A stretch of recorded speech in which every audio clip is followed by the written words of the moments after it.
So, you want to own the estate of Ithaca. Let me tell you what comes with it. 108 men are living in your great hall right now. They arrived uninvited. They have been there for 3 years. Every morning they slaughter your cattle. Every evening they open your father's wine. Every night they sleep under your roof, and in the morning they eat again. Most people think these men were thugs, rude boys behaving badly in a house with no master. That is not what happened. Not one of those 108 men broke a single law of Ithaca. They found something far better than a crime. They found a loophole in the oldest contract in the Greek world, and they ate an entire kingdom through it. First, correct your picture. When Homer says palace, you are imagining marble columns and a throne room. Ithaca has neither. This is a large stone farmhouse on a goat island, roughly 117 square kilometers of rock in the Ionian Sea. Odysseus describes his own kingdom as rugged and poor in horses. There is no grain plain, there is no harbor trade worth taxing. There are perhaps 2,000 people spread across 4 islands, and almost every one of them keeps animals. So understand what you are buying. Not a palace, a working livestock operation with a very large dining room attached to it. The hall is not the asset. The hall is the shop floor. Everything of real value on this estate walks on 4 legs and eats grass. Before we price anything, you need the currency. There are no coins in Homer, not one. Money has not been invented. So the entire Greek world prices things in cattle. The ox is the unit of account, and Homer gives us the exchange rate directly. A skilled woman slave, expert at handicraft, is valued at 4 oxen. A large bronze tripod, the highest prestige object a man can own, is worth 12 oxen. A suit of bronze armor is worth 9 oxen. A suit of gold armor is worth 100. So when I tell you how many cattle these men ate, you will know exactly what it means. Every ox is a unit of stored wealth. Hold on to that one number, 12 oxen to a tripod. It comes back at the end. So what is Odysseus actually worth? Homer tells us through the swineherd in a passage that reads like an inventory. On the mainland, across the water, he keeps 12 herds of cattle, 12 flocks of sheep, 12 droves of pigs, 12 wide herds of goats, and on Ithaca itself, 11 more herds of goats, grazing at the far end of the island under hired men. Take a herd at 100 head, which is the conventional working figure. And the arithmetic is simple. 1,200 cattle, 1,200 sheep, 2,300 goats. And the pig operation, which we will come to in a moment, is larger than any of them. This is not a rich man. This is the richest man in the Ionian Islands, and it is not close. Now, the pigs, because the pigs are where the real machine is.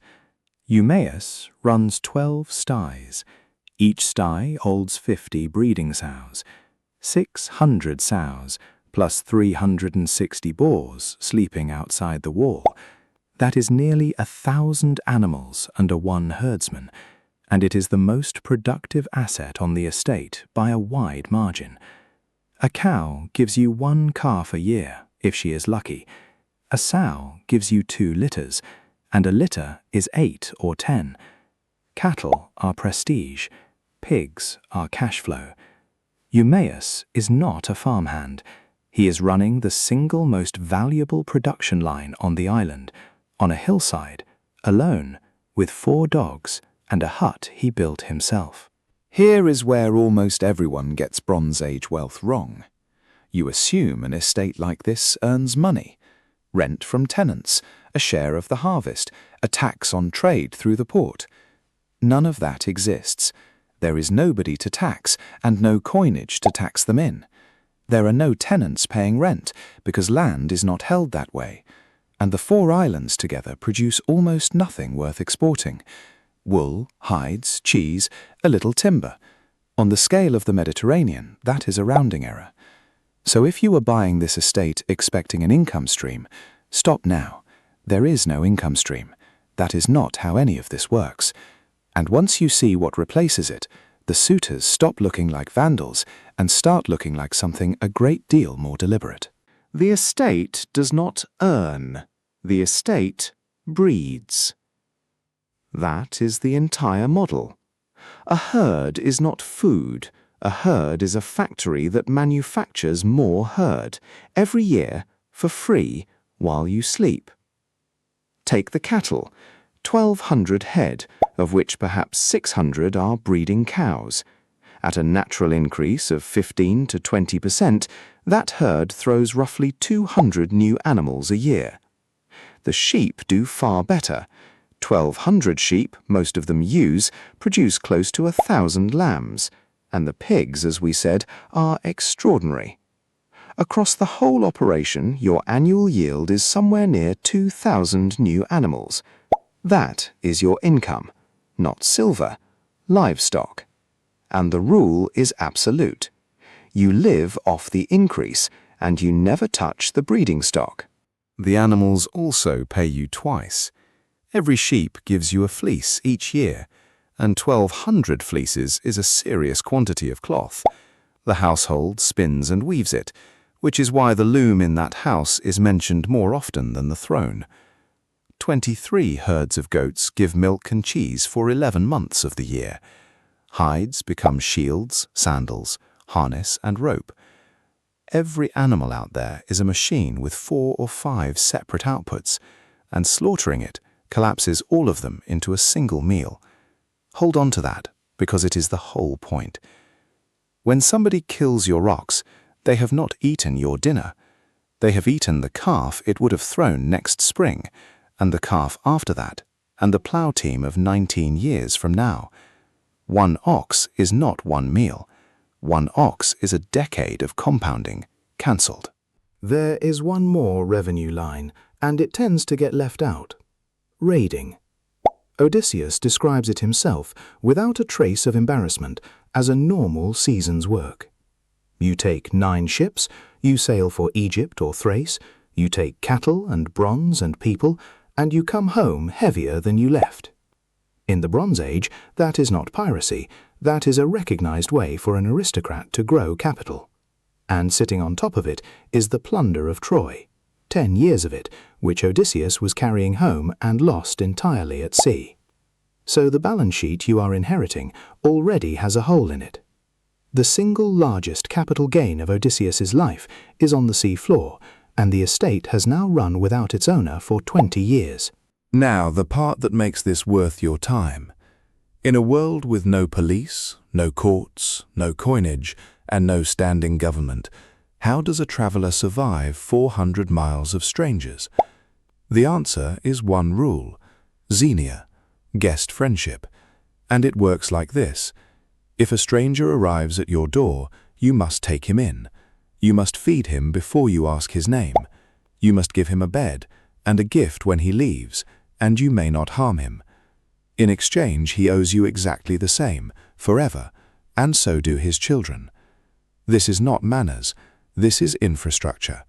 It is the load-bearing wall of the entire Greek world, and it is enforced by Zeus himself, which in that world is stronger than anything you could write down. So, here is the exploit. Xenia says the host must feed the guest. It does not say for how long, it does not say how many, and it says nothing whatsoever about what happens when the guest simply declines to leave. The rule was written for one traveller passing through. 108 men worked out that if they arrived together and never left, there was no clause in existence that could remove them. No mechanism had ever been built, not because Ithaca had bad laws, but because nobody had imagined an attack shaped like this. They were not trespassers. They were guests. Legally, perfectly, infuriatingly guests. And every ox they carved was carried to them by a household that was religiously obliged to carry it. Ask the obvious question, why does the sun not throw them out? Telemachus is 20 years old, and he does try. He calls the first public assembly Ithaca has held in 20 years, stands up in front of the island, and makes the case out loud. And the assembly does nothing, because it can do nothing. There is no sheriff to send. There is no court to rule. The only remedy that exists in that world is force, and force is a counting problem. On one side, 108 armed young men from 4 islands. On the other, a boy, an old nurse, a swineherd on a distant hill, and 50 women. The suitors ran that same arithmetic. It is exactly why they ate in the open, in daylight, at the master's own table. So what does it cost to host 108 men who never go home? Add the herald, the bard, and 2 meat carvers, and you are feeding 112 mouths a day. Homer tells us what goes on the fire, and it is not modest. Oxen, sheep, fat goats, and swine, all plural, every day. Call it 1 ox, 2 sheep, 2 goats, and a pig. That is roughly 280 kilograms of meat. Divided across 112 men, 2.5 kilograms each, which sounds absurd, right up until you read how these men are described eating. This is not a dinner party. This is a standing order placed by an army on a household that is not permitted to refuse it, 365 days a year. Now, multiply it out. 3 full years of the shroud, and well into the 4th by the time it breaks. Call it 1,200 days. At 1 ox a day, that is 1,200 cattle. Now hold that against the inventory. 12 herds at 100 head is 1,200 cattle. They ate the entire cattle wealth of the richest man in the Ionian Islands. At 2 sheep a day, 2,400 sheep, against a standing flock of 1,200. At 2 goats a day, 2,400 goats, against 2,300, and 1,200 pigs. In every single category, the consumption meets or exceeds the entire breeding stock. That is not overeating. That is liquidation. The animals are only the headline. Underneath them sits the cellar. Laertes built a storeroom of old vintage wine, sealed jars held back for the day Odysseus came home. 112 men drinking at a feast, at a litre each, is 112 litres a day. An amphora holds around 30, so 4 amphorae a day, every day, for 1,200 days. That is 144,000 litres of wine. Then the bread. At 3/4 of a kilo of barley a man, 84 kilos a day. Over the full run, 100 tons of grain, on an island that grows almost none of it. And every jar in that cellar was laid down for a homecoming the drinkers were betting would never arrive. Somebody has to serve all of this. The house runs on 50 women. They grind the barley by hand, which on its own is hours of labor a day. They carry the water, they weave, they wash, they lay the fires, and they carry the meat. Outside, 3 named herdsmen run the entire livestock operation: Eumaeus with the pigs, Philoetius with the cattle, Melanthius with the goats. They are slaves, so there is no wage line on this ledger. Do not mistake that for free. All 53 of them have to be fed and clothed out of the same herds the suitors are consuming, which means your labor cost and your food cost are the same cost, and it climbs every day the guests remain. And under pressure, staff defect. Melanthius, the goat herd, works out early how this ends and changes sides. He drives the best goats down to the suitors' table himself. He insults Telemachus in public. Later, he breaks into the storeroom and hands the suitors 12 shields and 12 spears the moment fighting starts. And 12 of the 50 women in the house side with them too. That is a quarter of your workforce gone. This is the ordinary physics of a business everybody can see is failing. The staff stop protecting the current owner's assets and start positioning themselves for the next one. Every one of them was making a rational forecast about who would be signing for this estate by spring. Every one of them was wrong. Here is the number that decides the whole thing. Your herds produce roughly 2,000 new animals a year. The suitors consume roughly 2,100. At a glance, that looks survivable. It is not, and here is why. The increase is not spread evenly. Cattle grow slowest, and cattle are being eaten fastest. You are running a deficit of 165 cattle a year, against a herd that needs 3 years to bring an animal to full size. So you eat into breeding stock, which lowers next year's production, which widens next year's deficit.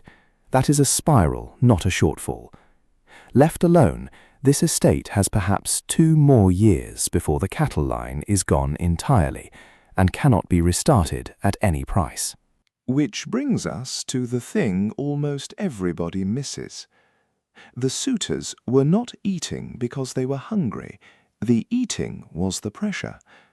Think about what they actually wanted. They wanted Penelope, and with her, the estate. And every day she refused, the estate she would bring with her got smaller. They were destroying the exact thing they were competing for, deliberately, because a widow watching her son's inheritance burn will eventually take a husband to stop the burning. It is a hostile takeover in which the target is made to fund its own acquisition out of its own capital.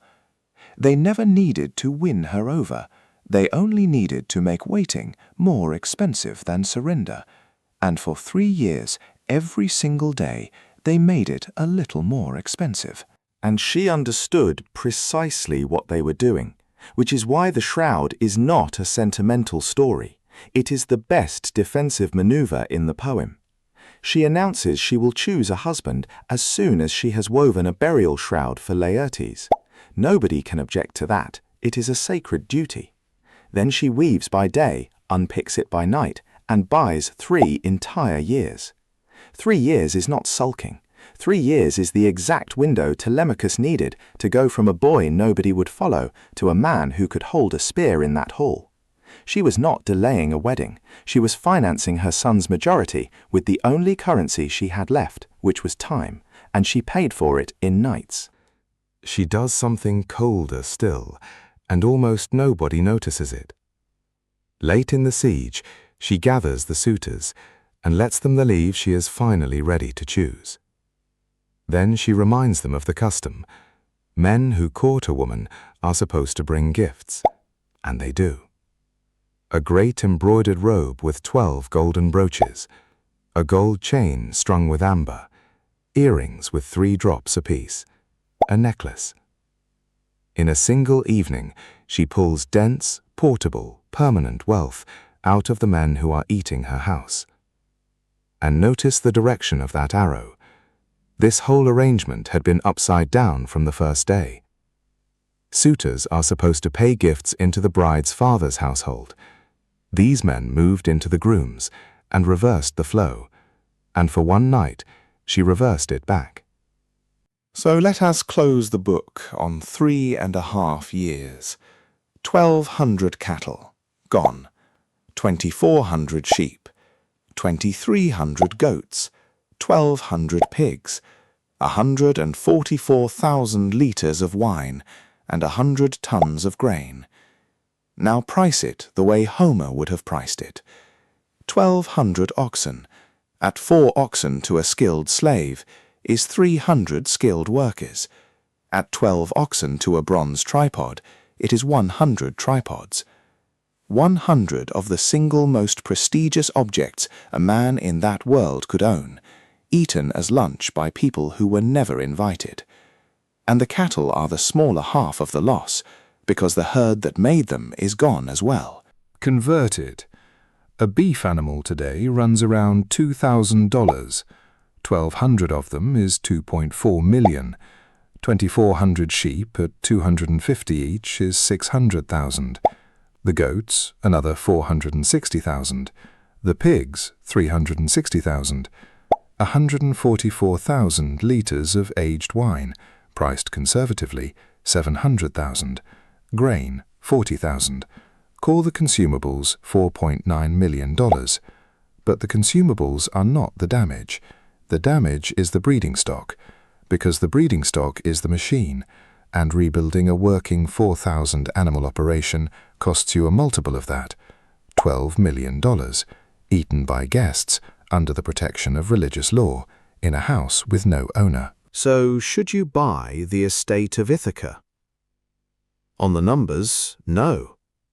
You would be acquiring a business whose entire capital base has been converted into other people's dinners, whose workforce is a quarter compromised, and whose only surviving defense is the possibility that its owner walks back through the door. But that is not really the lesson here, and I suspect you already know it. The suitors did not beat Ithaca with violence.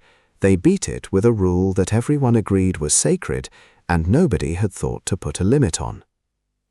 Every system built on trust has a clause like that in it somewhere. A door that must be opened, a guest who must be fed, a claim that must be honored.